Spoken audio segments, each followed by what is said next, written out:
Fees जुटाना है ये गृहस्थ योगी जानेंगे, वो पद गुफा वाले बाबा नहीं जानेंगे। माँ की दवाई ले आना है, पत्नी के लिए साड़ी ले आना है, बेटी जवान हो रही है, वर ढूंढना है, शादी करना है, ये टेंशन किसी पद के गुफाओं के बाबा को नहीं रहेगी। ये किसको मिलेगी ये टेंशन? ये टेंशन तो घर के ये जो गृहस्थ आश्रम के योगी बाबा हैं उनकी टेंशन है। लड़की जवान हो रही है तो पिता के चेहरे, पिता के माथे पर शिकन आने लगती है कि लड़की के लिए हमें अच्छा घर ढूंढना है। और जो बाबा लोग गुफाओं में बैठे हैं उन्हें क्या पता घर गृहस्थी की गाड़ी कैसे चलती है और कितना मुश्किल है इसे चलाना, उन्हें क्या पता है? जरा बताइए। मंडन मिश्र की पत्नी के बारे में आप लोग सुने होंगे। आदि गुरु शंकराचार्य जो बाल ब्रह्मचारी थे, बाल ब्रह्मचारी को अगर जीवन का उपदेश देना हो मेरे भाइयों बहनों तो क्या वो दे लेगा? क्या जो जीवन जिया ही नहीं उसे क्या पता गृहस्थ जीवन क्या होता है? वो आपको उपदेश देने के लायक भी नहीं होता है। परम पूज्य गुरुदेव ने कहा बेटा बाल ब्रह्मचारी नहीं जानता है बांझ का जाने प्रसव की पीड़ा, उसे क्या पता है क्या क्या झेलना पड़ता है। माँ की अगर ज्यादा सुन लिए तो पत्नी की तरफ से नाराजगी, पत्नी की ज्यादा सुन लिए तो माँ नाराज होती है। बहन की अगर बहन के घर में अगर एक महीना में जा रहा है शादी होने के बाद अगर मिस्टेक हो गई तो बहन कह गई जब से पत्नी आ गई तब से तो हम लोग को ख्याल नहीं कर रहा।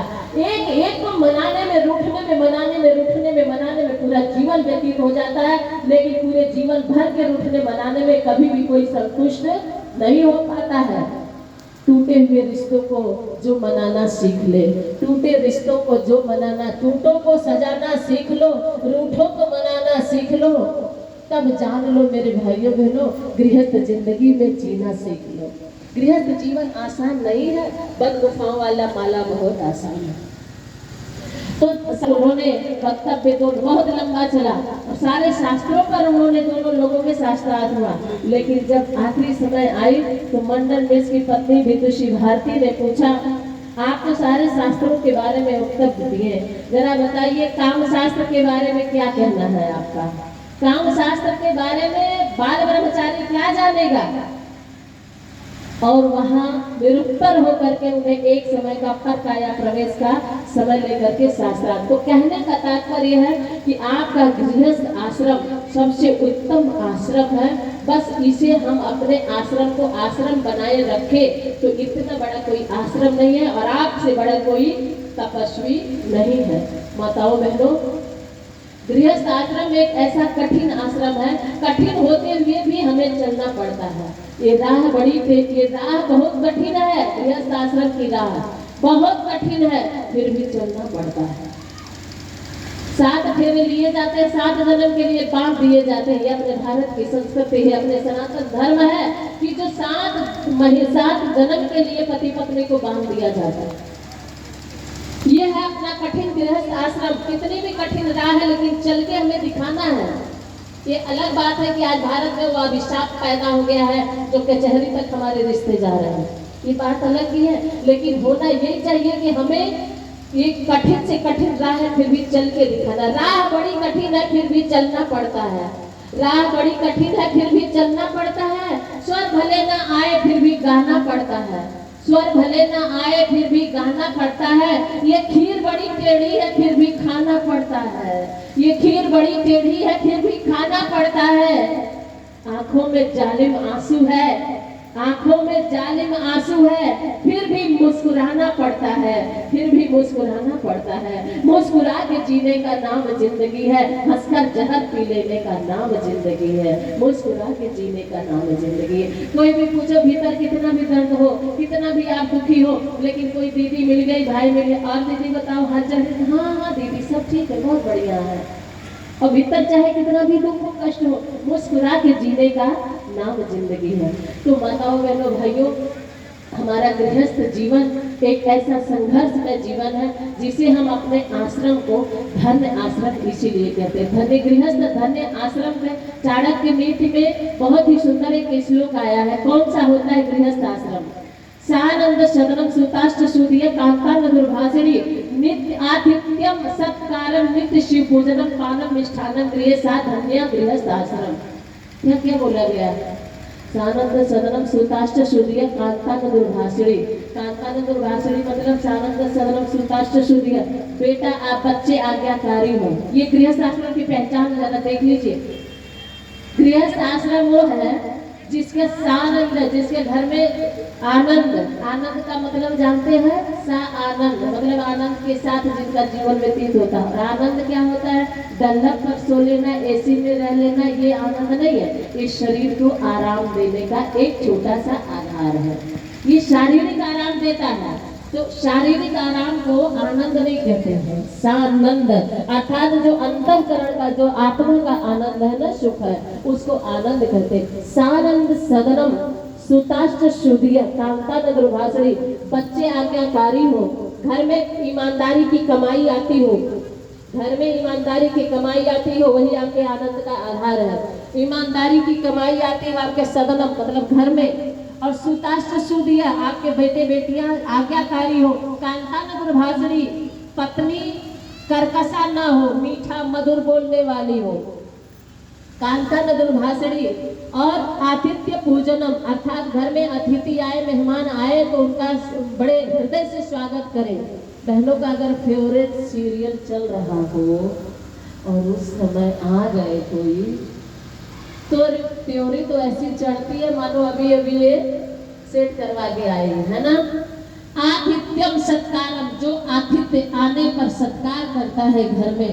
नित्य घंटे हिलती है, शंख बजती है जिसके घर में। नित्य शिव पूजनम पानम मिष्ठानम गृहे, जिसके घर में पानम मतलब मिष्ठानम मतलब जो सात्विक भोजन है, सात्विक आहार है, वो बनता है। अगर ऐसा है तो 7 धन्यों गृहस्थ आश्रम, ये है तो यही धन्य गृहस्थ आश्रम है। अपने अपने आश्रमों की आकलन जरा कर लीजिए, क्या हमारा आश्रम ऐसा है? अगर है तो आपका धन्य गृहस्थ आश्रम है। लेकिन मेरे भाइयों बहनों, माताओं बहनों, आज 80 नहीं 95% हमारा गृहस्थ आश्रम अब धन्य गृहस्थ आश्रम नहीं रह गया। क्यों? क्योंकि नींव ही गड़बड़ हो गई है। आज हम भारत में रहते हैं लेकिन अपने भारतीय संस्कृति, अपने भारतीयता को दकियानुसी समझने लगे। कितनी बहने को घर में किचन है, जरा हाथ उठा के बताइएगा। किचन वाले हाथ उठाए बहने।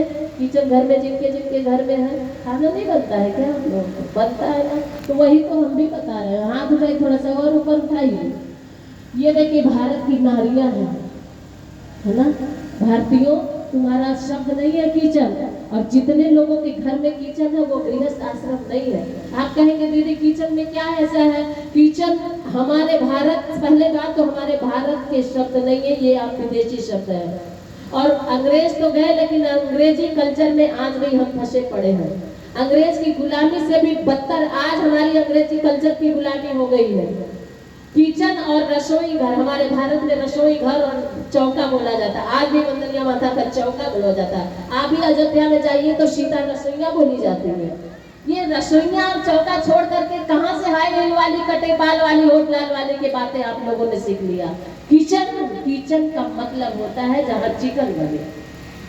किचन का मतलब होता है जहाँ कच्छ मछ बने। किचन का मतलब होता है, उन सबों में वही बनता था, तो तुम लोगों के, मेरे माताओं बहनों, कहाँ बनता है? हम लोगों में 3 पदवी दी गई है अपने रसोई घर की।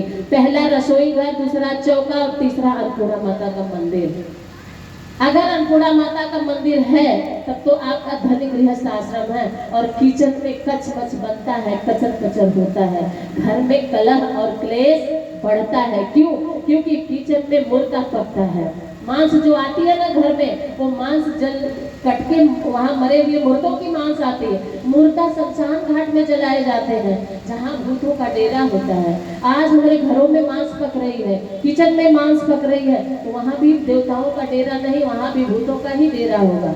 अब आप कहेंगे नहीं मांस तो नहीं पकती, फिर क्या करता? कुकड़ों को करते पकाते हो क्या? वे करते छौंकते हो क्या? मार के ही छौंकते हो। और माताओं बहनों, आपके घर को, गृहस्थ आश्रम को ध्वस्त करने का सबसे पहला सूत्र है जो घर में हमारे ये अशुद्ध भोजन बनता है। जैसा खाए अन्न वैसा बने मन। अशुद्ध भोजन ही आज हमारे घर को, गृहस्थ आश्रम को तितर बितर करके रख दिया है। क्योंकि आज जो मांस आप लोग घर में, मांस मदिरा का जिस घर में सेवन होता है, उस घर में उस कटने वाले पशु का, जानवर का जो गर्दन कटती है ना, उसकी आह उस मांस के टुकड़े के साथ में आपके घर में आती है। जिस समय वो गर्दन पर छुरी चलाता है ना, वो कसाई को कोई दोष नहीं देता है। वो बकरा बकरी रोते हैं, अंदर से उनकी आत्मा भी तड़पती है। आत्मा वो भी है भाई, उनकी भी आत्मा तड़पती है। वो भी अंदर से कहती है मेरा पति काटा जा रहा है, मेरा बच्चा काटा जा रहा है, उसकी भी आत्मा तड़पती है। मुर्गा मुर्गी की भी आत्मा तड़पती है, और वो बतुआ देती है कि हे मुझे खाने वालों, तुम्हारे भी घर में ऐसी विपत्तियां आएगी, जैसे आज हम आंसू गिरा रहे हैं, वैसे तुम भी आंसू गिराओगे। और वो काटने वाले पर नहीं लगती है। अगर आप खाना छोड़ दे तो वो काटेगा क्यों? वो दूसरा बिजनेस कर लेगा, दूसरा कोई धंधा कर लेगा। वो काटने का बिजनेस करवा दिया हम खाने वालों ने, स्वाद लेने वालों ने, जबकि ना उससे मांस बढ़ती है, ना स्ट्रॉन्ग बनते हैं, ना उससे हमारा कुछ भी नहीं बनता है, सब बिगड़ता है। केवल चंद मिनट के स्वाद के लिए किसी की हत्या कर जाते हैं, किसी की जान ले लेते हैं, उनकी आत्मा की कलह आपके घर में मांस के साथ आती है। इसलिए गृहस्थ आश्रमों को जगमगाना है, अगर सुंदर स्वर्ग से सुंदर बनाना है तो सबसे पहले अपने घर से कीचड़ उठा करके फेंक दीजिए। किचन में आप कचमच नहीं बनाते हैं, इसलिए किचन फेंक दीजिए। अपने घर में रसोई घर की स्थापना कर दीजिए। किचन रसोई घर में फर्क होता है, रसोई घर में रस बरसता है, रसोई घर में भोजन बनता है, उसमें कचमच नहीं बनता है, भोजन बनता है। और भोजन नहीं बल्कि भोग बनता है। पहले लड्डू गोपाल को भगवान को भोग लगाने के लिए जब भोजन बनाते हैं तो गायत्री मंत्र पढ़ते हुए भोजन बनाते हैं, और फिर उसमें से 5-6 ग्रास छोटा छोटा टुकड़ा बनाते हैं, रोटी और चावल घी और मीठा मिला करके। उसमें से 5 टुकड़े को गायत्री मंत्र पढ़ते हुए आग में जला देते हैं, चाहे प्लेट में करके गैस पे चाहे चूल्हे में जला देते हैं। और फिर इसके बाद जो 6वां टुकड़ा बचता है पूरे भोजन में मिला देते हैं, वो भगवान का प्रसाद बन जाता है।